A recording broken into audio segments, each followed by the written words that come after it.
Existem algumas canções que conseguem quase que abarcar boa parte do grande significado do cristianismo. A boa nova é a gente poder anunciar a uma pessoa uma notícia que vai fazer bem aos ouvidos. Você sabe muito bem o efeito que uma notícia ruim tem sobre nós.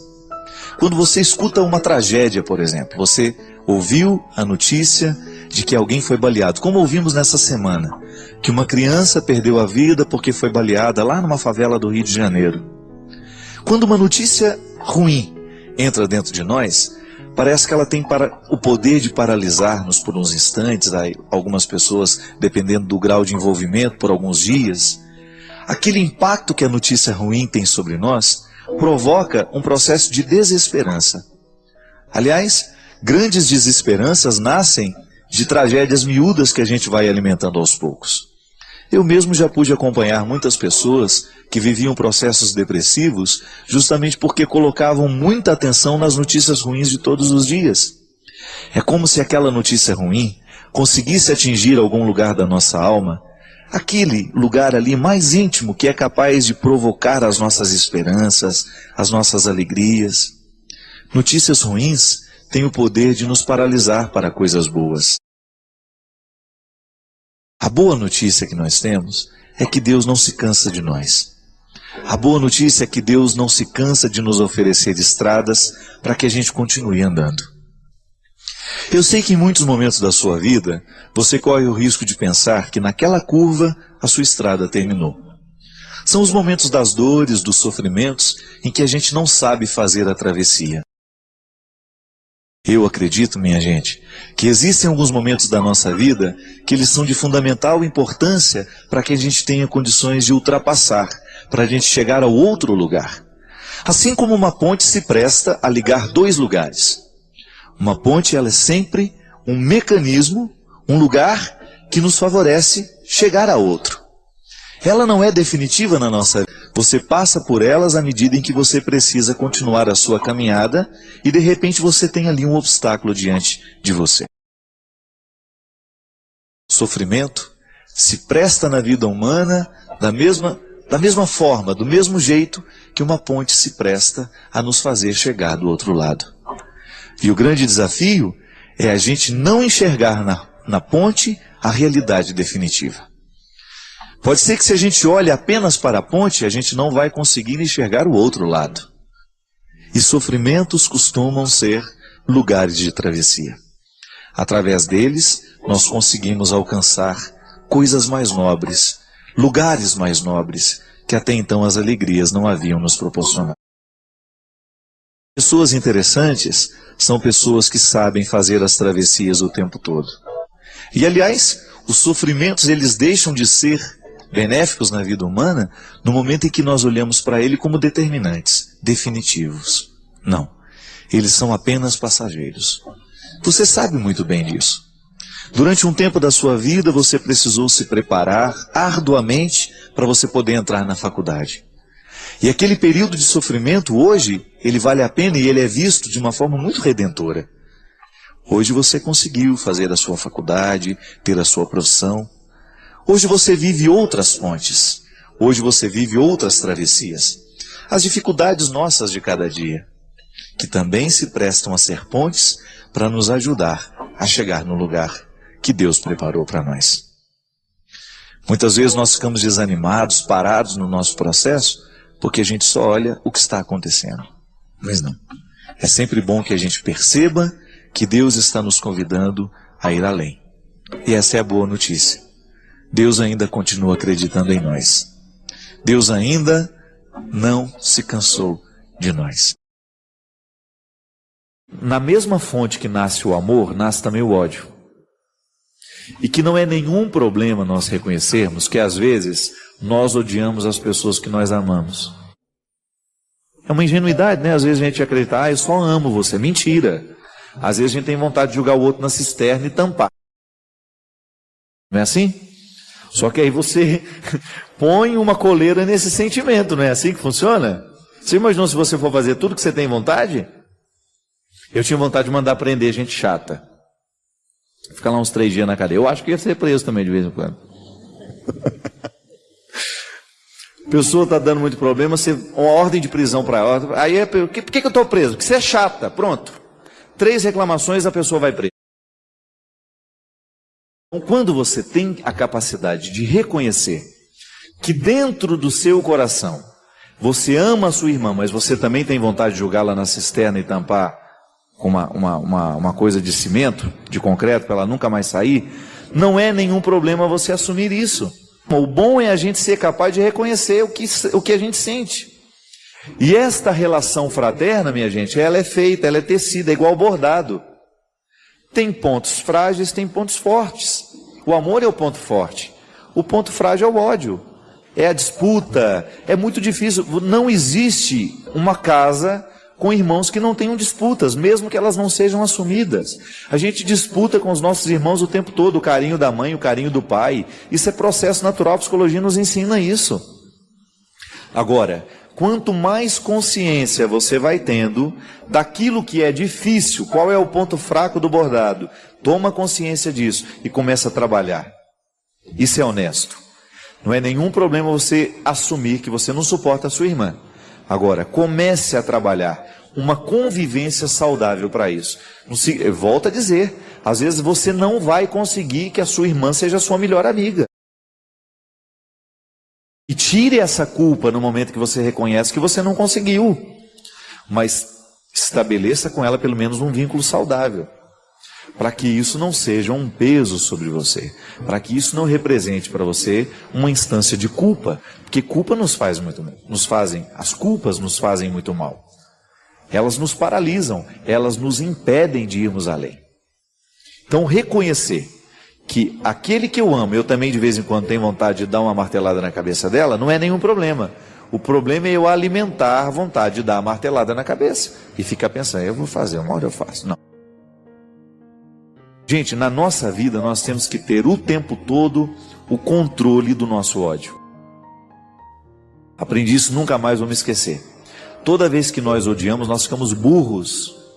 Nós dizemos o que a gente não acredita, nós falamos bobagens. A raiva nos emburrece. Por isso que nós precisamos trazer a raiva amarrada. Ela tem que ser... A raiva é um cachorro bravo, então por isso traga na coleira. Não permita que ela coloque você na coleira. É muito triste você conviver com uma pessoa que já está sob a coleira da raiva. Quem manda nela é a raiva, ela está o tempo todo irritada. Ela está o tempo todo dizendo imbecilidades. Ela está o tempo todo emburrecida. Ela está o tempo todo tratando mal as pessoas. Não, é o contrário. Eu tenho que dominar a minha raiva. Claro, em alguns momentos eu não consigo. Mas eu não posso ficar o tempo todo perdendo essa batalha. Eu tenho que, com o tempo, buscando esse equilíbrio diante das coisas. E é engraçado, porque a vida espiritual nos ajuda a isso. A meditação nos ajuda a ter calma. Se você tira 15 minutos do seu dia para a leitura da palavra de Deus, para fazer a sua meditação, para fazer a sua oração, você pode ter certeza que esta parada de 15 minutos repercute dentro do seu coração. Você vai ficando mais calma, você vai ficando mais compreensiva, você vai ficando mais paciente. E é isso que nós precisamos fazer. Todos nós temos essas fragilidades, todos nós temos essas dificuldades, mas não significa que elas vão mandar em nós a vida inteira. Nós podemos trazê-las hoje para o nosso controle e assim resolver essa contradição. Deus está com a gente, nos ajuda o tempo todo. A palavra de Deus nos orienta para essa melhoria. E é isso que nós desejamos. Que nós possamos viver nessa semana o compromisso de trazer a nossa raiva na coleira, de assumir as nossas melhorias e buscar as oportunidades que Deus está nos dando para a gente amar, ser amado e vencer nessa vida.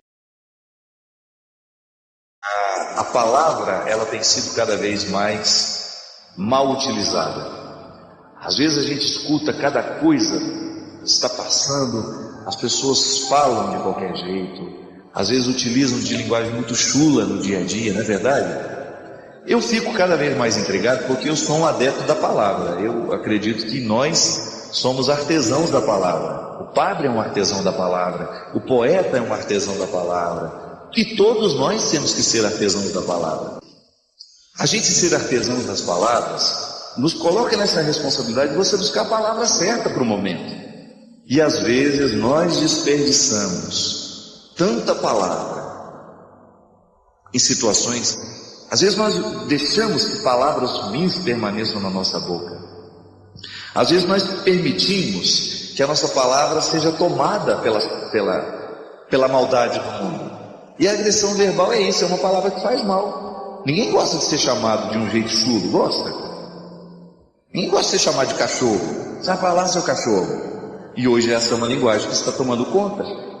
Não foi lá no Rio de Janeiro que começaram com a linguagem das cachorras?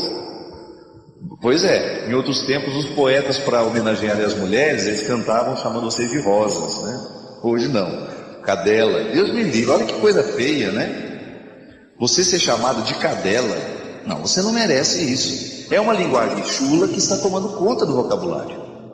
As pessoas acham normal brincarem assim umas com as outras. Sai daqui, cachorro. Não, isso fere, porque a palavra tem o poder de ferir, da mesma forma como a palavra tem o poder de curar.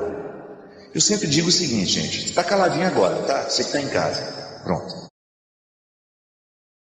Nessa experiência de silêncio que você está vivendo agora, o mundo está sendo preparado na sua boca. Porque o mundo começa na palavra que nós dizemos. Deus, para começar o mundo, Ele disse uma palavra. Ele não disse uma palavra qualquer. Ele disse uma palavra que expressava bondade. E tudo aquilo que Ele fez, a Sagrada Escritura diz que era bom. Aí. Cada momento que a nossa boca se fecha, tome essa consciência. Isso não é bobagem não, viu? Isso é para dar sabedoria para a gente na vida. Cada vez que a sua boca se fechar e você ficar em silêncio, pensa assim com você: o mundo está sendo preparado aqui. O mundo vai começar de novo agora, na palavra que eu vou dizer. Aí você vai escolher bem a palavra. Você não vai dizer uma palavra qualquer. É um compromisso bonito que nós podemos ter com Deus. Senhor, eu quero ser o seu verbo. Eu quero ser a sua palavra viva. E onde quer que eu esteja, eu quero ser a pronúncia de uma palavra que possa alguém ser feliz. Eu quero ser a pronúncia de uma palavra que possa ajudar alguém a ser melhor. Isso é bonito demais. E quero desejar que cada vez mais nós possamos descobrir o valor da palavra bendita. Porque de palavras malditas, o mundo já está cheio. Pronto, estamos em silêncio. E o mundo vai começar de novo na palavra que a gente vai dizer. Prepare bem essa palavra.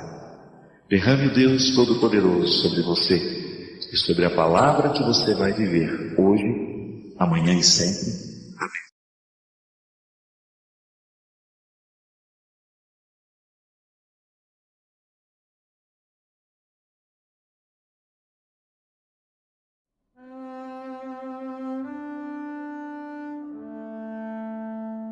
O quanto que a vida te dói.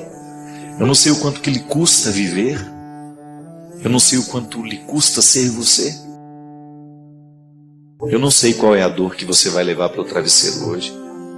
Qual é o desaforo que você está precisando digerir aí. Qual é a traição que você viveu. Qual a morte do filho que você ainda sente. O que você perdeu. Eu não sei. Eu não sei o quanto que a vida já te machucou. Quanto você já caiu. Quanto você já se esfolou. O quanto que você já foi prejudicado. O quanto que você já foi crucificado. O quanto você viu o seu sonho desmoronar. Quantos você já viu morrer. Quantos você viu partir. Eu não sei o que é que você guarda. Mas uma coisa é certa. Somos muito parecidos. Também eu coleciono uma série de fracassos. E todas as pessoas que eu encontrei pela minha vida, sobretudo as mais interessantes, colecionam fracassos. Só que não prestam atenção neles. Tem sempre um olhar voltado para o alto, que é a sabedoria que São Paulo nos pede. Volte o olhar para o alto. Oscar Wilde, um escritor inglês, muito pessimista com a vida. Muito pessimista. Mas também escreveu uma literatura extremamente aguçada, bem feita, claro, com uma visão bastante pessimista do humano. Ele disse: estamos todos, na lama. Não me lembro muito bem a frase. Estamos todos na lama. É a condição pessimista que ele tem da humanidade. A concepção pessimista da miséria humana. Mas ele completa, dando um espaço para a esperança. Estamos todos na lama, mas alguns resolveram olhar para as estrelas. Eu quero pertencer a esse grupo. Porque eu tenho a lama da miséria humana. Mas eu não quero deixar de olhar para as estrelas. Sabe? Esse olhar que mira o alto. Porque se a gente for prestar atenção, minha gente, naquilo que não está dando certo, se nós formos colocar atenção demais naquilo que está danificado, a gente corre o risco de nunca mais se recuperar. Ninguém prometeu que seria diferente. Quem disse que seria um mar de rosas? Quem disse que seria fácil? Chegar à glória da ressurreição requer passar pelo Calvário. Foi com Jesus e vai ser com todos nós. Não estamos aqui propondo um masoquismo, vamos correr atrás do sofrimento, não precisa não, ele vem. Ser gente já é condição sine qua non para que o sofrimento aconteça. Então não vai precisar correr atrás dele não. Agora, na hora que ele chegar, receba-o do jeito certo. Não permita que o seu sofrimento se transforme em amargura. A amargura nos mata aos poucos, provoca até câncer em nós. Agora, faça do seu sofrimento um degrau para que você possa chegar nesse sepulcro vazio, que é o lugar de todos nós. É tão bonito o significado do sepulcro, né? É lugar dos mortos, mas já está vazio. A conexão humana continua. A conexão com a miséria continua, mas já está vazio. Significa que quando eu olho para aquele sepulcro, eu descubro que as minhas misérias foram ali sepultadas e estão ressuscitadas agora, transformadas, glorificadas naquele que morreu por mim. E que a minha pertença a Jesus me faz com que as minhas misérias morram nele, para que eu tenha condições de viver ressuscitado. Porque essa é a nossa proposta, minha gente. É você continuar miserável, porque a condição humana, ela é assim. Não tem como. A miséria faz parte de nós. Mas eu estou debaixo da luz da ressurreição. E porque estou iluminado pela ressurreição, eu compreendo melhor as minhas misérias e tomo conta das minhas misérias para que elas não tomem conta de mim. Eu administro o problema, não permito que o problema me administre. Tem uma amiga em Taubaté, até muito tempo não a vejo, a Viviane. A Viviane tem câncer. 12, 14 anos a Viviane luta contra o câncer. Muito debilitada em alguns momentos, de repente ela melhora. E na última viagem que nós fizemos para a Terra Santa, que a Viviane foi, algumas pessoas ficavam surpresas quando ficavam sabendo que ela tinha câncer. E aí eu encontrei a resposta porque ela tinha tanta disposição. Lá à base de morfina, né? E andando e peregrinando. A Viviane tem câncer, mas o câncer nunca conseguiu ter a Viviane. Recurso de linguagem, padre. Isso é uma fala que não se adapta à realidade. Para mim é. Porque também encontro pessoas que têm problema, mas o problema não tem aquela pessoa. Então, porque o problema não a tem, porque ela não se deixou possuir pelo problema, ela tem mais condições de lidar com o problema. Diferente daquela pessoa que não tem problema, mas é o problema que a tem. O problema foi tomando tanto conta daquela pessoa, foi dominando tanto, que ela perdeu a pertença. É aquela pessoa que já está desanimada demais, que só fala dos problemas que tem, que já perdeu a esperança. Sabe, minha gente? A nossa luta, ela é diária. Mas ontem o que eu refleti era justamente isso. Quando eu fiz questão de celebrar a missa às 11h15, na hora que eu nasci. 11h15 da manhã. Já nasci perto do almoço. Pronto para o almoço,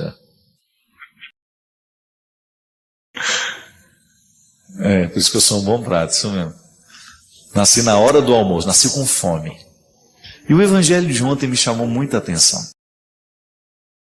Porque, não sei se você participou da liturgia de ontem, é aquele evangelho em que Judas come o pão, molha no vinho, come, e logo em seguida ele traz Jesus. E eu fiz uma reflexão muito simples, ela nem é exegética, porque nunca ouvi um exegeta falar sobre isso. Durante o banquete, enquanto todos estavam com fome, Judas ainda era fiel. Na hora que matou a fome, que ele estava saciado, ele se encorajou para a traição. Mas sabe o que eu pedi a Deus ontem? Que eu fosse alguém que tivesse sempre fome. Que eu nunca me sentisse saciado. Porque se eu me sentir saciado, eu corro o risco de trair o que há de mais sagrado. Eu quero continuar com fome. Nem a faca, nem queijo. Eu quero é fome. Eu quero é continuar com a minha alma desejosa. Eu quero é continuar sedento de vida. Não quero me sentir satisfeito. Porque eu tenho, claro, satisfação temporária, na medida certa. Eu não quero estar naquela sensação de que já alcancei tudo o que de mim eu poderia alcançar. Não. Eu quero sempre alimentar essa fome. A saciedade, ela corre o risco de nos colocar indispostos, né? Um para o outro. É igual um almoço. Quando você reúne, antes do almoço todo mundo conversa e todo mundo fala. À medida que as pessoas vão comendo, vão se alimentando, elas vão ficando pesadas, né? Depois você fica incapaz de dar um recado se você precisar, porque o alimento pesou. Então a fome tem um significado interessante. Ela nos dá uma disposição para ir atrás do alimento. É isso que eu quero. Fazer da minha vida uma experiência constante de fome. Desejar ardentemente viver. E nunca sentir que a satisfação encontrada é o ponto final das minhas procuras e das minhas buscas. Alimentar a fome pode parecer contraditório. Alimentar o nosso desejo pela vida. E quando a gente está com esse desejo de viver, ser capaz de passar pelos calvários diários para que a nossa ressurreição aconteça. Bem, Padre Fábio, eu tenho muita dificuldade para assumir uma postura equilibrada. Meus afetos estão cada vez mais desordenados e isso tem afetado as minhas relações de trabalho e também de família. Isso é uma característica dos nossos dias, Padre, pois vejo muita gente vivendo da mesma forma. Uma amiga sugeriu que eu seria bipolar, mas eu não acredito nisso. Não me sinto bipolar. O que sinto é realmente uma falta de equilíbrio nos meus afetos. Marta, realmente o equilíbrio é sempre o caminho mais difícil, né?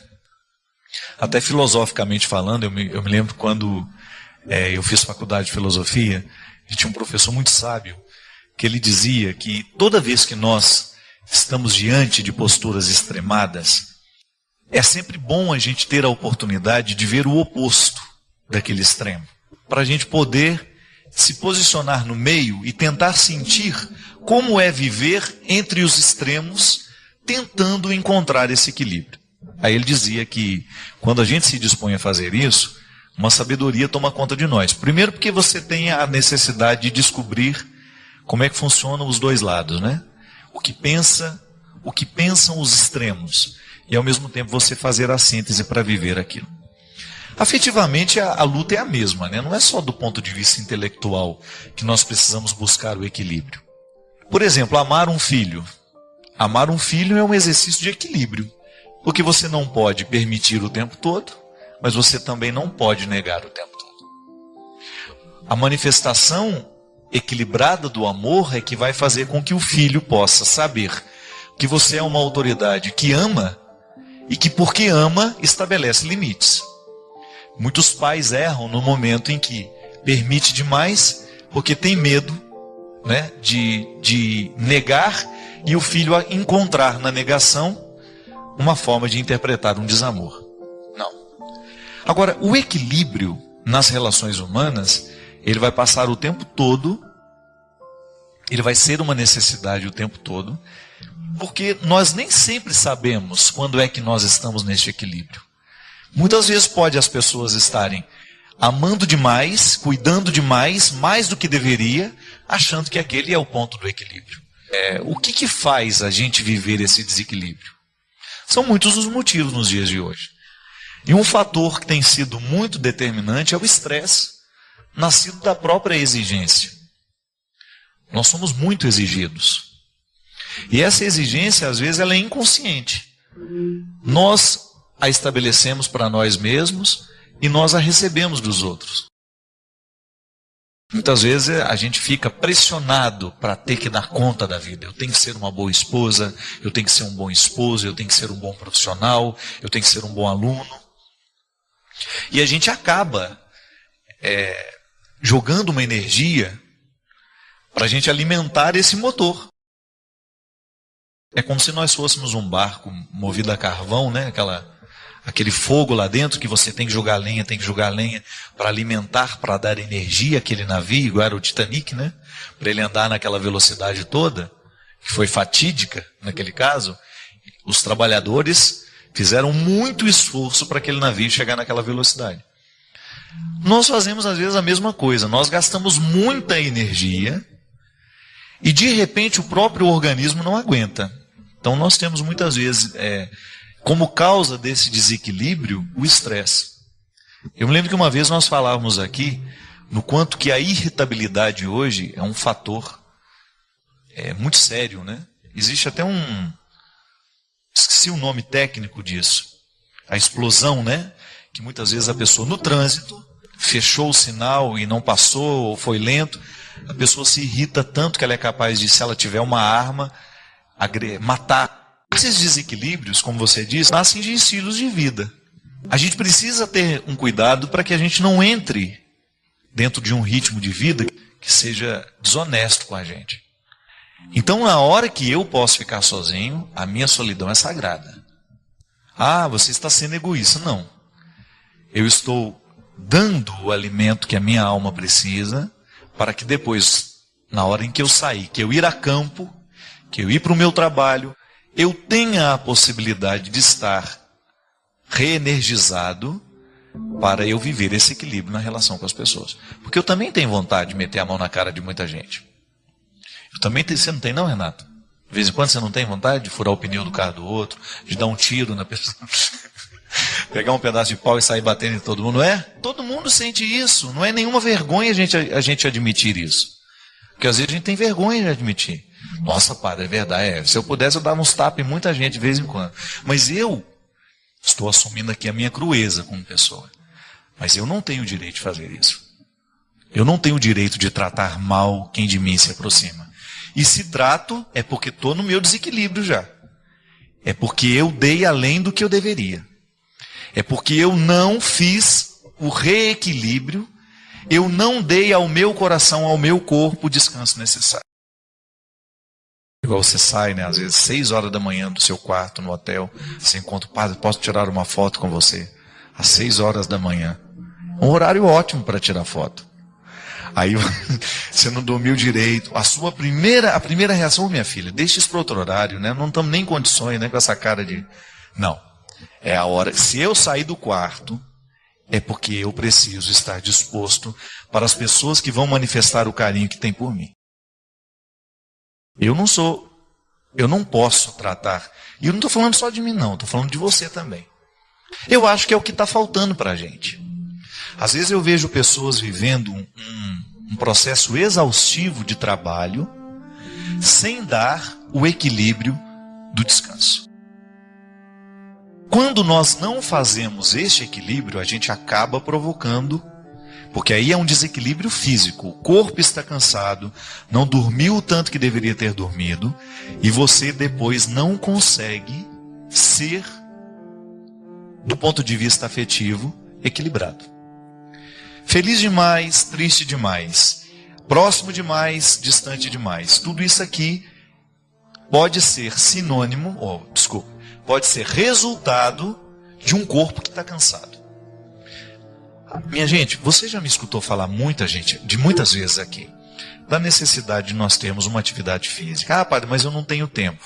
Precisamos arrumar uma forma, ainda que seja uns 10, 15, 20 minutos, de ter um momento pessoal. A reflexão ajuda muito a gente. A oração. É engraçado, né?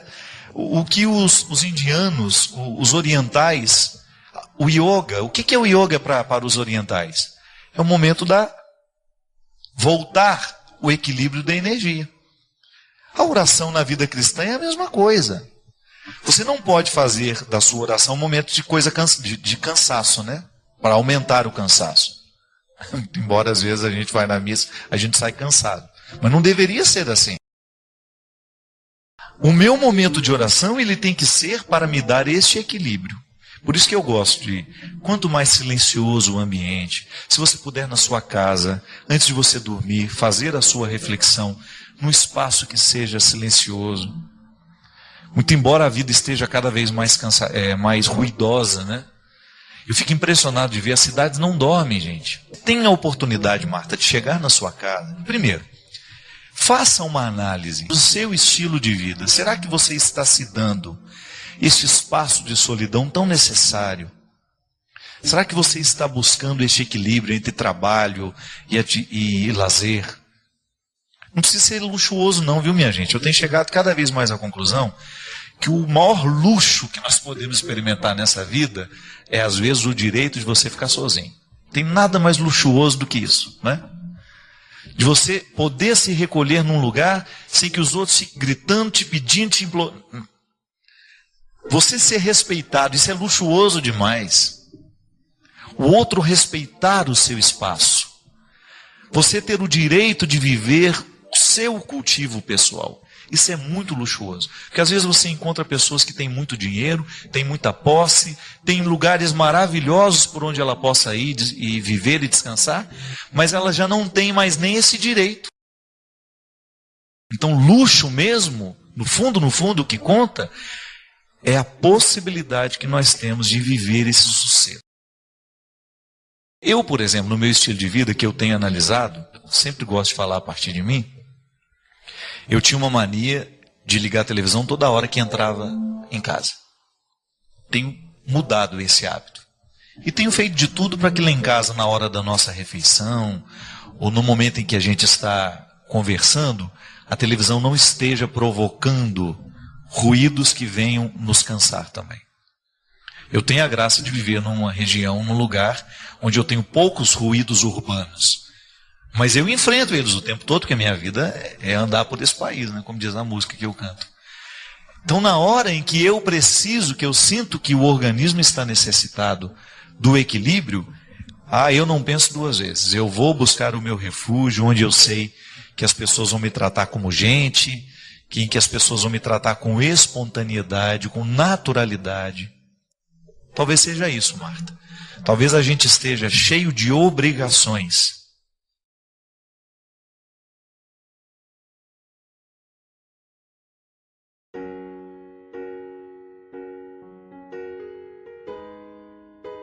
Ela diz: Padre Fábio, o senhor sempre fala e também vi em passagens na Bíblia que devemos combater o bom combate. Desculpe minha ignorância, mas o que seria este bom combate? Seria o que vale a pena ser combatido? E o que seria o mau combate? O bom combate, Sandra, é tudo aquilo que está diretamente ligado ao esforço que eu preciso fazer para que o bem prevaleça. Nós já falamos várias vezes sobre isso aqui. O nosso mundo sofre as influências constantes de todo o poder diabólico que está no mundo. Então eu preciso combater tudo isso.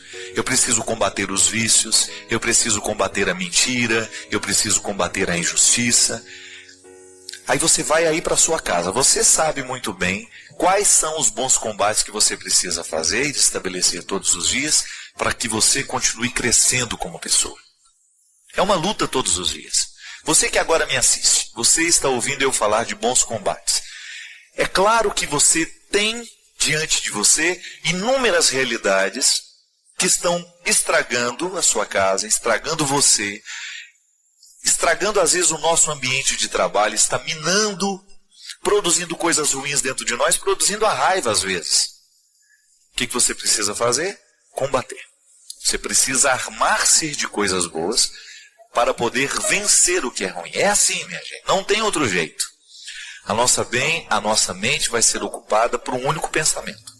Se você escolhe colocar um pensamento ruim, você não estará combatendo o bom combate, porque você vai dar espaço ao lugar onde o mal cresce, que é a sua mente, para que ele cresça ainda mais. Você vai hospedar a maldade. Nós não podemos hospedar a maldade na nossa mente, no nosso coração. Nós não podemos hospedar aquilo que é ruim, porque senão ele ganha lugar, ele cresce dentro de nós. Combater o bom combate é você expulsar o tempo todo aquilo que prejudica, aquilo que faz mal, aquilo que causa intriga, aquilo que entristece, aquilo que machuca, aquilo que adoece. São muitas as realidades que geram a maldade no mundo. Nós corroboramos, isso é, nós ajudamos a manter. Agora, quando eu tenho consciência de que eu preciso combater o bom combate, eu vou tomar parte nessa luta fazendo aquilo que eu posso. Então uma fofoca chega até mim, eu não faço ela ir adiante. Eu percebo que tem um colega meu de trabalho que está sendo ridicularizado o tempo todo. Eu não vou ridicularizá-lo. Ao contrário, eu vou me aproximar, eu vou ser amigo. Sei que alguém está sendo prejudicado, eu não vou deixar, eu não vou permitir. Eu vou fazer de tudo para que aquela injustiça deixe de acontecer. Eu vou lutar para que prevaleça o que é bom na vida. E isso é ser cristão. Se o bom combate eu não combater, minha coroa não conquistarei. Se minha carreira eu não completar, de que vale a minha fé tanto guardar? Olha que lindo isso, o compositor soube dizer de maneira brilhante. A recompensa expressa nessa coroa que eu estou dizendo que eu não sou digno de colocar sobre a minha cabeça se eu não lutar. E se eu não luto todos os dias para que prevaleça o que é bom na vida, não vale eu guardar essa fé. Para que vale guardar uma fé dentro do meu coração se essa fé não se transforma em ações? Se ela não se concretiza em atitudes concretas de solidariedade, de justiça, de amor, aí não vale nada. Essa fé que não se transforma em obras, leia lá a carta de São Tiago, você vai ver o contexto dessa reflexão. Às vezes eu fico impressionado de ver como falta sentido para a vida. E o que é o sentido da vida, minha gente? É aquilo que dá amarra, né? Que dá liga. É aquilo que faz a gente todos os dias ter vontade de levantar, de viver, porque um sentido está costurando a gente por dentro. E o sentido da vida, na vida do cristão, é um sentido diretamente ligado a Jesus. Eu aprendo com Ele o tempo todo. Eu vivo com Ele a minha experiência de ser quem eu sou, de me equilibrar, né? Para eu não ser tão desarmonioso onde eu vou. A violência nasce justamente no momento em que as desarmonias humanas prevalecem. Às vezes a gente se desequilibra por muito pouco. Já observou isso? Às vezes você se desequilibra por muito pouco. Uma dificuldade que você enfrenta e parece que tudo perdeu sentido, parece que nada mais vai para frente. Isso é um perigo muito grande. Despreparo. Às vezes o bom preparo vai dar condições para que essas pessoas venham diminuir a violência do mundo. E aí eu falo de todo tipo de violência, que é essa violência física, de alguém que vai e agride o outro que retira a vida, mas também essas violências veladas, que são as violências comportamentais, quando você começa a objetificar uma pessoa, quando você não tem o mínimo respeito por ela, quando você explora o trabalho do outro, quando você mente para o outro, quando você o engana, quando você trai, quando você é infiel, tudo isso é violência. E ouso dizer que a violência do corpo, essa dói na hora que acontece. Agora, a violência da alma, essa às vezes dura a vida inteira. Porque existem pessoas que são violentadas todos os dias, do ponto de vista afetivo, com as palavras, não é? Como uma palavra pode agredir a gente, meu Deus? Como uma palavra pode nos ferir? Fere tanto que às vezes aquilo vira uma infecção afetiva, né? Aquilo vai virando um turbilhão dentro de você, que vai desencadeando outras infelicitações, outras insatisfações, e as desarmonias vão se estabelecendo dentro de nós. Então eu acredito que o grande esforço nosso para diminuir essa violência e dar a Deus este lugar que sempre foi dele e deve ser, é justamente a gente tomar consciência de que o primeiro lugar de onde Deus é retirado é o meu coração e é o seu. Então, se ele é o lugar, se o meu coração é o primeiro lugar de onde Deus é expulso, ele precisa ser também o lugar onde Deus é recolocado. Então, ao assumir com Deus este compromisso de ser um cristão, eu coloco Deus no comando dos meus afetos e eu faço de tudo para que as minhas atitudes sejam equilibradas. Que é muito ruim quando a gente é desequilibrado, a gente acaba afastando as pessoas de nós, a gente acaba gerando solidão para nós mesmos, e no nosso desequilíbrio a gente estabelece, né, um processo que vai nos infelicitando muito. Eu acho que vale a pena a gente todos os dias ter esse cuidado. Hoje eu quero reharmonizar o que dentro de mim está precisando, aquilo que está desordenado, para que eu volte a ter o direito de me alegrar. Tem visto como a gente tem sido intolerante, né? Às vezes eu fico impressionado de ver como falta sentido para a vida. E o que é o sentido da vida, minha gente? É aquilo que dá amarra, né? Que dá liga. É aquilo que faz a gente todos os dias ter vontade de levantar, de viver, porque um sentido está costurando a gente por dentro. E o sentido da vida, na vida do cristão, é um sentido diretamente ligado a Jesus. Eu aprendo com Ele o tempo todo. Eu vivo com Ele a minha experiência de ser quem eu sou, de me equilibrar, né? Para eu não ser tão desarmonioso onde eu vou.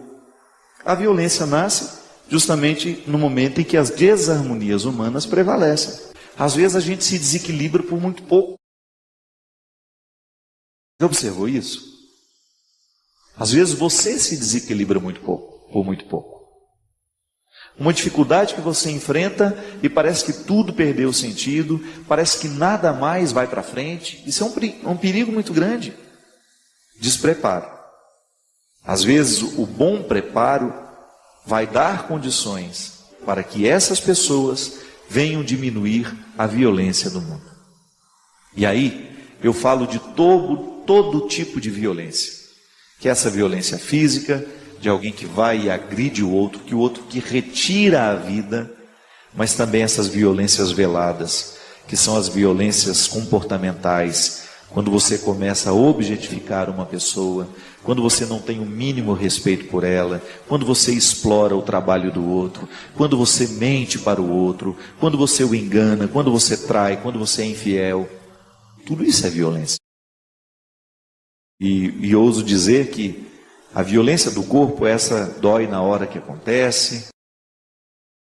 Agora, a violência da alma, essa às vezes dura a vida inteira. Porque existem pessoas que são violentadas todos os dias, do ponto de vista afetivo, com as palavras, não é? Como uma palavra pode agredir a gente, meu Deus? Como uma palavra pode nos ferir? Fere tanto que às vezes aquilo vira uma infecção afetiva, né? Aquilo vai virando um turbilhão dentro de você, que vai desencadeando outras infelicitações, outras insatisfações, e as desarmonias vão se estabelecendo dentro de nós.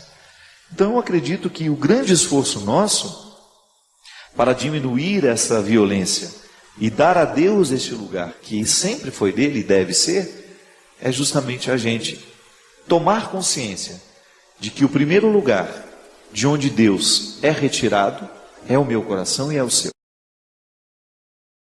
Então, se ele é o lugar, se o meu coração é o primeiro lugar de onde Deus é expulso, ele precisa ser também o lugar onde Deus é recolocado.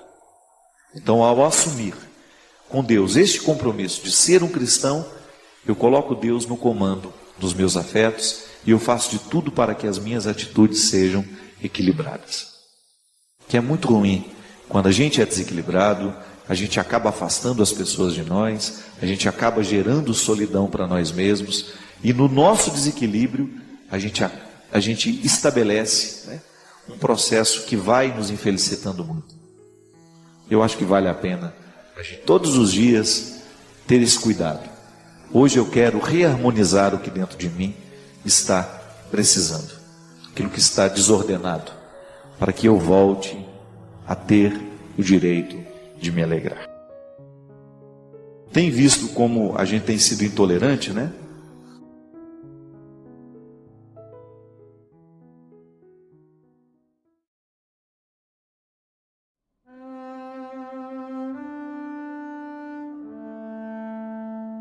E o Padre Fábio,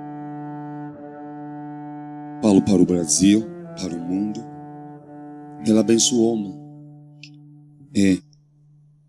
Eu sonhei estar com este homem, ouvi muito sobre o Padre Fábio, Monsenhor Jonas Abib, Gilberto, da comunidade Obra de Maria.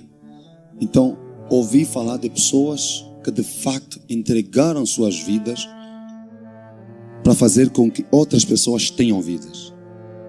E ela abençoou-me lá em Angola, que até consegui um contrato para fazer um CD novo, né? Então, é isso que nós queremos, esperança de vida. E eu estou aqui para vocês, Brasil, estou aqui para vocês, mundo. Se vocês olharem pelas minhas pernas, vocês vão ver uma pessoa impossibilitada. Mas se olharem para dentro de vocês, vocês vão ver que Jesus já me levantou. E eu louvo a Deus por isso. Olhem para dentro de vocês. Amem-se. E o que eu fiz? E a palavra-chave para terminar isso é superação. Supera-te, que Deus vai revelar o melhor do seu coração. É isso.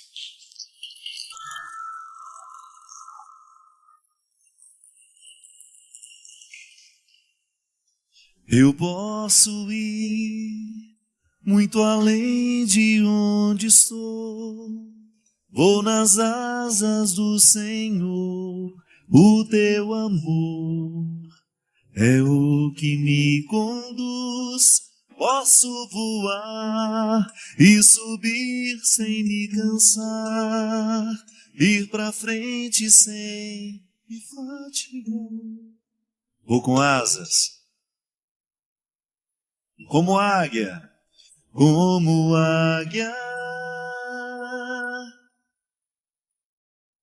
pois confio no Senhor.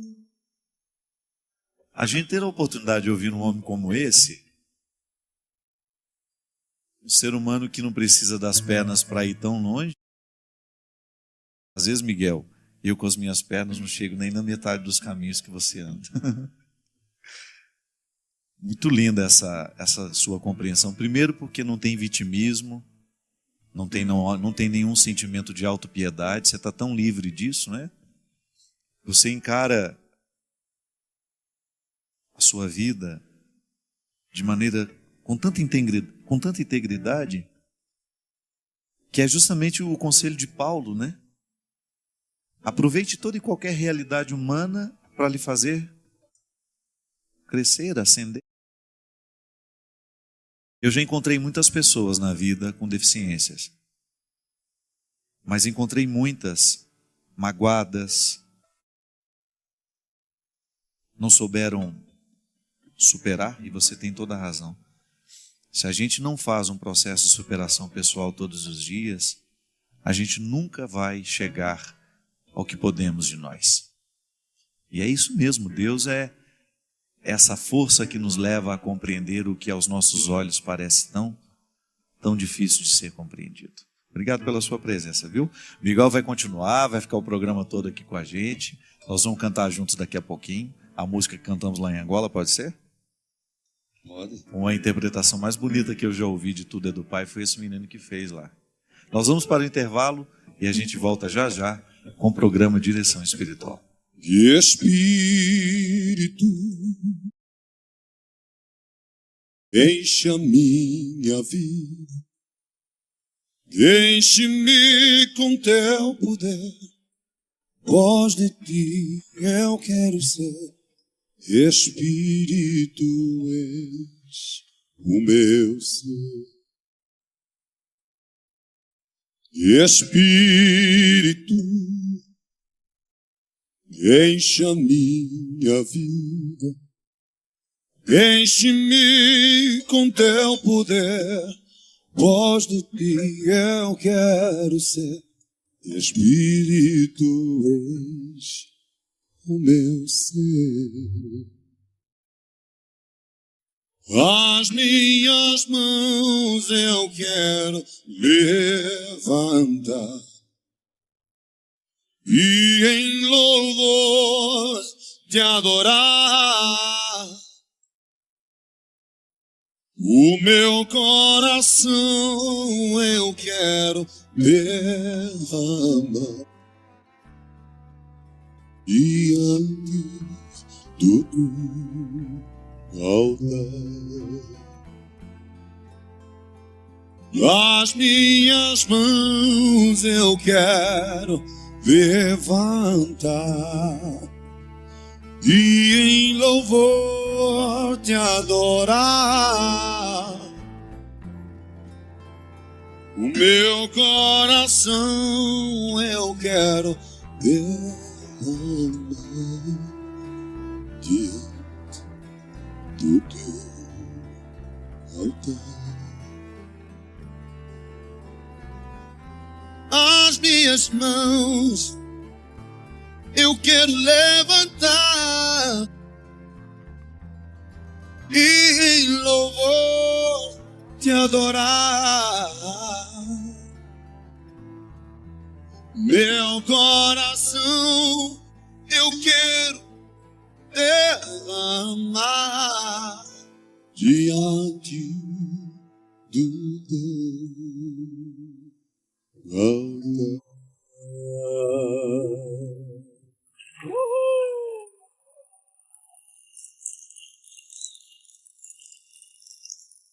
Estamos de volta com o programa Direção Espiritual, hoje gravado aqui em Jerusalém. Mas nós estamos chique, hein, gente? Gravar o programa em Jerusalém. Mais chique tá você. Pensa que você vai ser um madrinho de um casamento? Pode falar com o Brasil ou não? Tá tímida, minha querida amiga Cândida, que eu tive a oportunidade de conhecer aqui. Cândida tem um trabalho lindo no Brasil. Fala para nós um pouquinho, Cândida. Você me disse que trabalha com restauração de pessoas, não é isso? Na agapoterapia com Reinalda Reis. A renovação carismática. Uma oportunidade também de fazer as pessoas reencontrarem o caminho da vida, porque às vezes acontece isso, né? Às vezes você encontra algumas pessoas que estão tão deslocadas de si mesmas, que eu acho bonito no trabalho que a renovação carismática faz, Cândida, é justamente ela ser preocupada, e dentro da renovação tem muito isso, os ministérios de cura, de libertação, que através da palavra de Deus, através da oração, faz com que aquelas pessoas possam fazer uma experiência de Jesus e naturalmente serem curadas de seus traumas, de suas neuroses, de seus medos, né? Principalmente o perdão. Dar o perdão e se dar o perdão. Falta de perdão adoece a gente. Muito. Acho que é o principal. É o não perdoar, não se perdoar. Padre Alírio Pedrini, um grande nome da renovação carismática, e eu tive a oportunidade de ter muitas formações com ele. Talvez ele nem saiba, eu era seminarista ainda. Participava de muitos encontros que ele pregava para seminaristas. Eu acho fantástico o ministério que ele tem.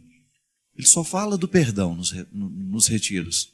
Os que eu participava era sempre a dinâmica do auto-perdão, do perdão que a gente vai recrutando todas as pessoas que nos magoaram, que nos machucaram.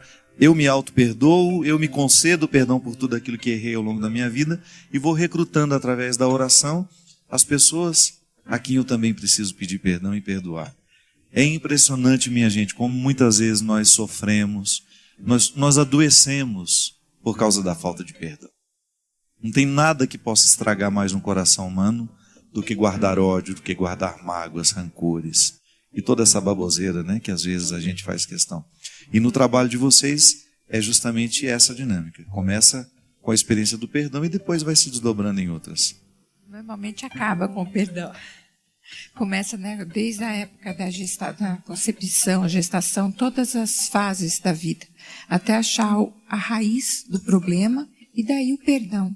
Né? Eu acho que o ponto alto realmente é o perdão. E a aceitação. Aceitar o outro como ele é e não como a gente quer que ele seja. Como a gente gostaria. Você veio e trouxe uma discípula de lá, né? A Alessandra é sua cria, não é isso? Isso, eu sou fruto do Ágape Terapia e tenho o maior carinho por essa mulher que está aqui, que me ajuda na cabeça. Ela tem cara de brava, não tem? Ela é brava. Quem ama, cuida. Mas eu achei tão bonito isso no dia que eu conheci as duas. Eu falei, ela tem cara de professor de matemática, não tem? Mas depois eu fui convivendo com ela, eu vi que é uma pessoa maravilhosa que tem uma capacidade imensa de ser intensa e ao mesmo tempo uma pessoa normal, né? Não é aquela pessoa esquisita. E eu identifiquei que ela tem uma bravura mesmo. Como Deus precisa da personalidade brava. Essa mulher aqui, se não fosse cristã, ela seria uma tirana. Mas como está cristianizada, está sob o domínio do Espírito, ela põe essa braveza a serviço do Evangelho. Isso é fantástico. A gente precisa de gente brava para nos ajudar a desbravar aquilo que dentro de nós é preguiçoso. Né? Quantas vezes a gente deixa de alcançar bons resultados em nós por causa da nossa preguiça existencial? Às vezes nós somos tão condescendentes com a gente, né?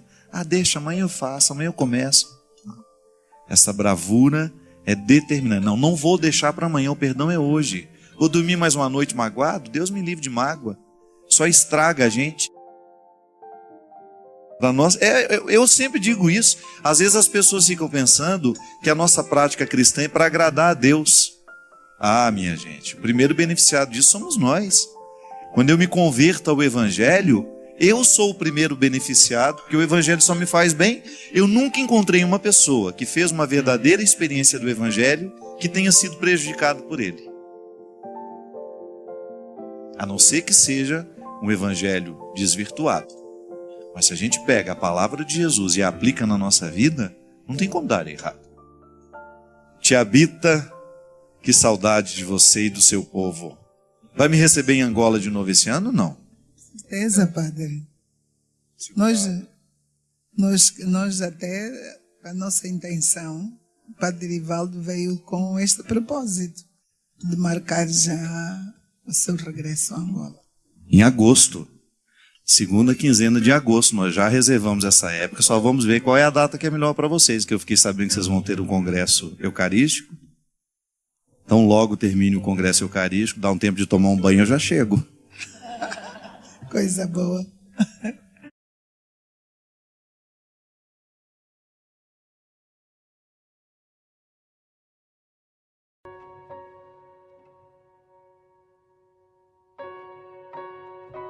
Padre, há 6 meses perdi o meu pai, vítima de um câncer no estômago. Pude acompanhar os últimos dias de seu sofrimento e nunca pensei ter a força que tive. Só sei que Deus me ajudou naquele momento e enfrentei ao lado dele o que foi para mim a maior tristeza da minha vida. Por ter presenciado todo aquele sofrimento, todas as fases da doença, seu final no Hospital do Câncer de Barretos, quando ele já estava no tratamento paliativo, eu não pude me despedir dele do jeito como eu gostaria. Ele simplesmente foi piorando até entrar em estado de coma e nunca mais voltou. 6 meses já se passaram, padre, e eu não consigo sair, eu não consigo aceitar o que aconteceu. Eu ainda não consigo acreditar que ele realmente tenha morrido. E o que mais me deixa triste é que eu só consigo lembrar dele no sofrimento. A imagem de uma pessoa totalmente diferente do que ele era quando saudável. Não sei o que fazer para tentar amenizar esse sofrimento, Padre. Não sei o que fazer para aceitar o que aconteceu. Eu sei que a dor vai me acompanhar para sempre. E eu vou me acostumar com ela um dia, com o tempo. Mas gostaria que o Senhor me dissesse alguma coisa para me ajudar nessa superação. Todo processo de perda vai desencadear em nós um luto que não acontece da noite para o dia. A gente reorganiza a vida sem o outro, mas mais que isso, a gente vai ter de fazer um processo de substituição, né? Porque quando a gente acompanha, eu também vivi isso agora.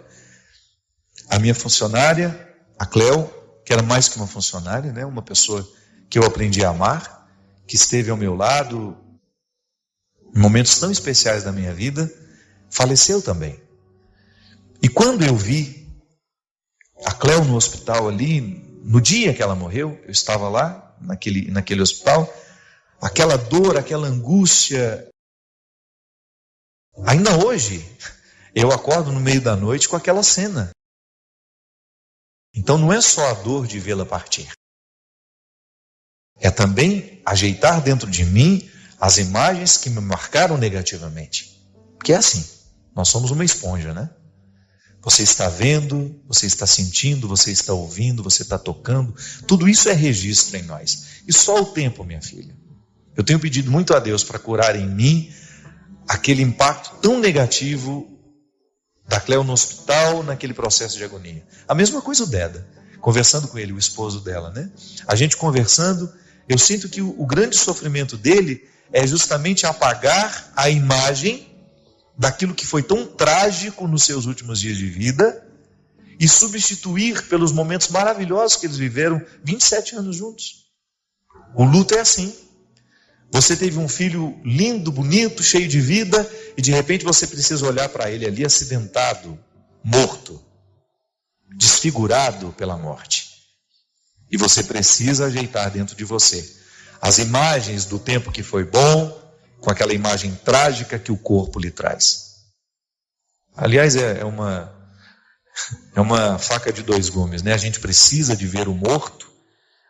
A psicologia nos diz isso, que faz parte da organização do luto, você concretizar que o outro está morto, mas por outro lado é tão cruel para a gente. Eu sei não, eu acho que eu preferia ficar com a imagem das coisas boas vividas. O fato é que a gente precisa, Isabela, diariamente expulsar dentro de nós tudo aquilo que a morte deixou, para que só fique a ressurreição. E o tempo, minha filha, eu que já passei a experiência de perder uma irmã de maneira muito trágica, quando a Heloísa morreu, quando eu vi a Heloísa morta também, num acidente, desfigurada pelo acidente, eu pensei que eu nunca mais iria recuperar o meu equilíbrio emocional. A minha mãe, eu olhava para minha mãe naquele momento lancinante de dor, eu pensei, meu Deus, a minha mãe nunca mais vai sorrir. O tempo vai passando e pedagogicamente ele vai nos conduzindo pela mão, nós que acreditamos em Deus, nós que acreditamos na ressurreição, os amigos que estão ao nosso lado, esse conforto espiritual que vai ser nos dado através das pessoas que estão conosco. Confie, isso passa. Você nunca vai esquecer a pessoa, a dor nunca vai embora, mas ela fica suportável.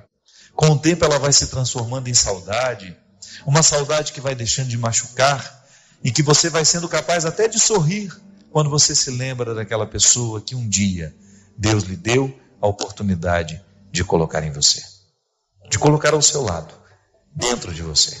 Porque as pessoas que a gente ama, elas não moram ao lado, elas moram dentro de nós. Eu gosto sempre de dizer isso. Não basta a gente morar na mesma casa para ser uma família. Para a gente ser família, a gente precisa morar um dentro do outro. O amor é essa proeza. A gente passa a morar um no outro.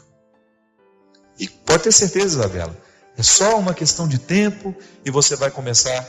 Pede a Deus isso. Toda vez que lhe ocorrer a imagem do seu pai doente, agonizante, substitua por um momento em que ele estava feliz, saudável. E você vai vendo que Deus vai curando a sua lembrança. Todos nós precisamos ser curados. Tanta coisa ruim do ano passado que ficou dentro de nós, acontecimentos que não foram ainda metabolizados, né? Quando a gente come alguma coisa, o metabolismo daquele alimento faz com que ele se transforme dentro de nós. A gente joga fora o que não presta e o bom do alimento fica circulando pelas nossas veias, provocando saúde em nós, bem-estar. Então faça isso. Permita o metabolismo de tudo aquilo que você viveu. Transforme as realidades que foram desagradáveis em você, para você, em oportunidades que você tem de crescer, de ter um coração mais simples. Jogue fora um pouco desses fardos. Jogue fora tudo aquilo que está prejudicando a sua alegria, tudo aquilo que está lhe impedindo de ir além, de ir adiante. Retire os sapatos, olhe para os chinelos que a vida lhe deu e descubra que esses chinelos podem lhe proporcionar momentos especiais, grandiosos na sua vida. Não foi de salto alto nem de sapato bonito que a vida foi grandiosa em nós. Foi quando estávamos descalços, quando estávamos de chinelos, despojados, quando nós estávamos desprotegidos, quando nós não esperávamos pelo grande acontecimento e ele nos surpreendeu. É assim. A vida pode ser grandiosa sempre. Basta que a gente esteja despojado. O despojamento nos ajuda a hospedar a grandeza da vida. O despojamento nos ajuda a perceber o que é grandioso dentro de nós. Porque se você tem muitas expectativas em relação ao outro, você nunca encontra o outro. Você esbarra na expectativa, aí você se frustra. Ah, mas o outro não é quem eu pensei que ele era. Ele não tinha obrigação de ser. Metabolize essa frustração, permita que o outro seja quem ele é. Aí sim, talvez vá valer a pena reencontrá-lo depois, sem as suas expectativas. E estando despojados, a gente tem a oportunidade de ser só quem a gente é, e mesmo assim a gente amar e ser amados. Expectativas não proporcionam amor. Expectativas não nos permitem o amor. Agora, o despojamento sim. Eu tenho um casal de amigos, eles têm um testemunho lindo de como eles se conheceram. Ele disse que quando ela estava na casa dele, ela foi estudar com a irmã dele. Eles faziam medicina. E quando ele entrou pela sala fora, ele estava usando um pijama horroroso. E foi assim que ela o viu pela primeira vez. E ela falou, ele é o homem da minha vida. É muito bom, né? Porque ele estava só de pijama. Ele não estava emperequetado. Ela olhou para aquele homem despojado, sem muitos atributos, com aquela cara de quem tinha acabado de acordar e se apaixonou por ele. Então, o Denis tem menos trabalho. Ele tem menos trabalho. Por quê? Porque a esposa se apaixonou por um homem de verdade. Não por um personagem que ela inventou, ou não por alguém que estava cheio de apetrechos, impedindo de encontrar quem ele era. É assim.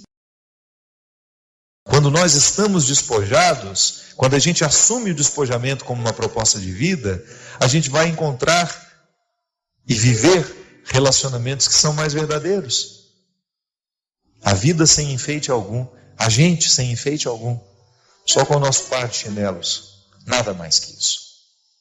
E o bonito é quando a gente descobre que a gente não precisa de muito para fazer essa vida valer a pena. Porque nesse despojamento, Deus nos ensina que há sempre uma alegria a ser recolhida muito próxima de nós. Não espere a vida ser perfeita, não. Colha essa alegria agora, no meio de tantas imperfeições, no meio de tantos acontecimentos que não são tão saborosos. Ouse encontrar esse sorriso que é possível, essa alegria que está sempre à nossa espera. Ele acredita em você. A melhor coisa que tem é a gente esquecer o que o outro nos fez de mal.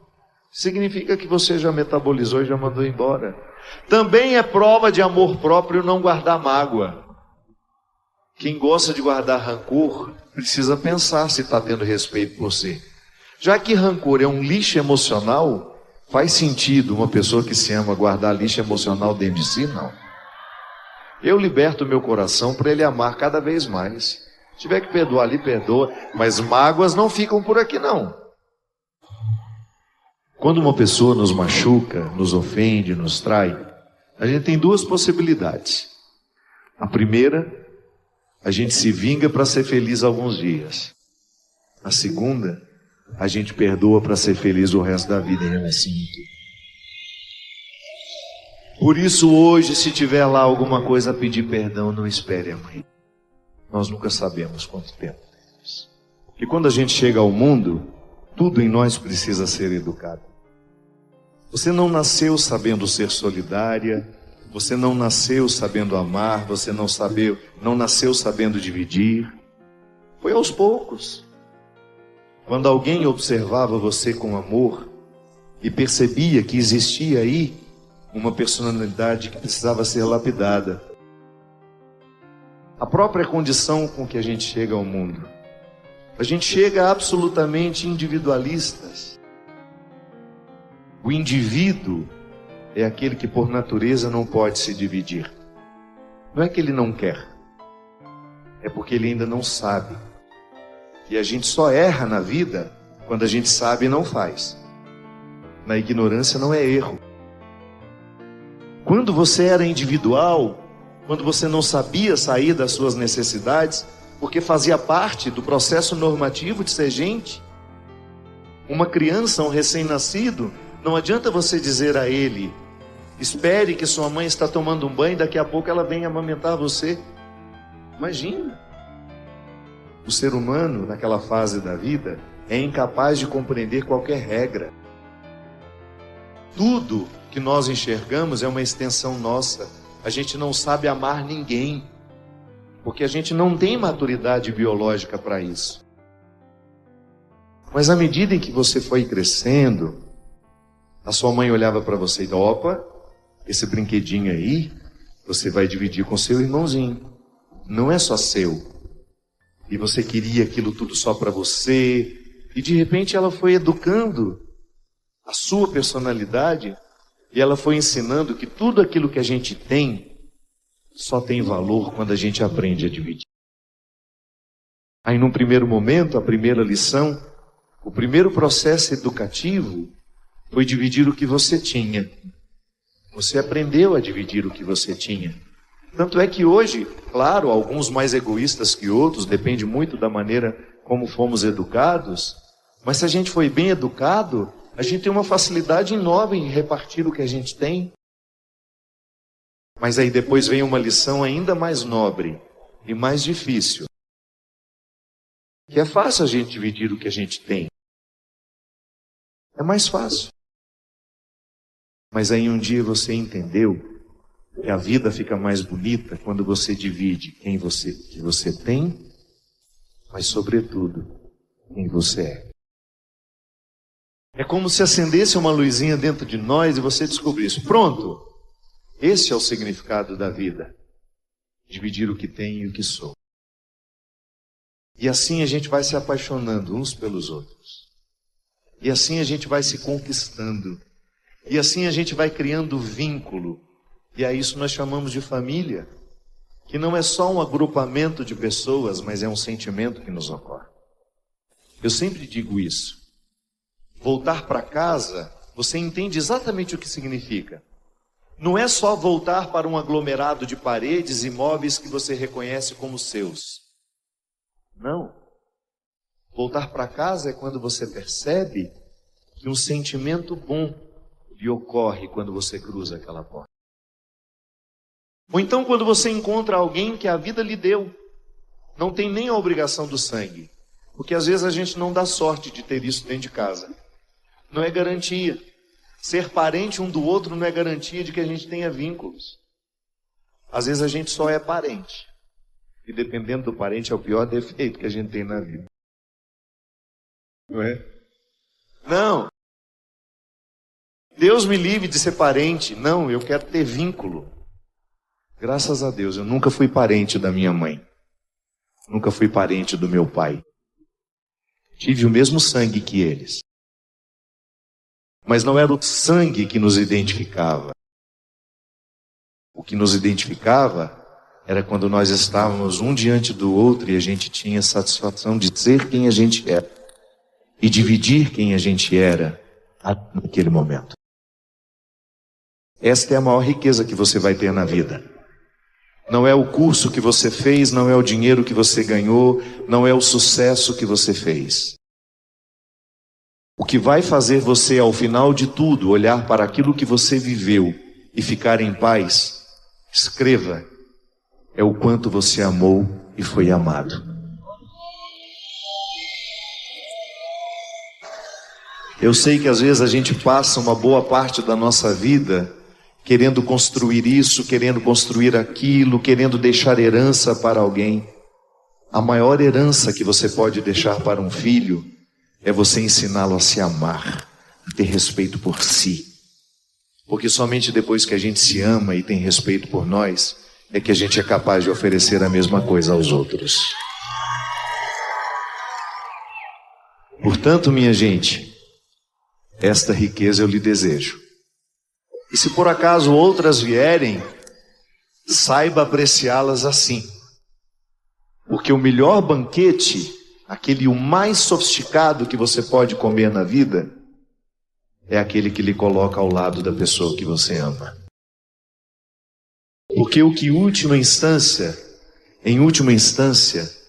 o que faz um banquete ser sofisticado, não é o que comemos, e com quem comemos. Pode ser um pão com manteiga na chapa e um cafezinho com leite, ou um cuscuz, alguma coisa assim. Se a gente estiver diante das pessoas que nós amamos, não há nada mais sofisticado nessa vida. E é isso que vocês fazem. Vamos lá no show do padre, vamos.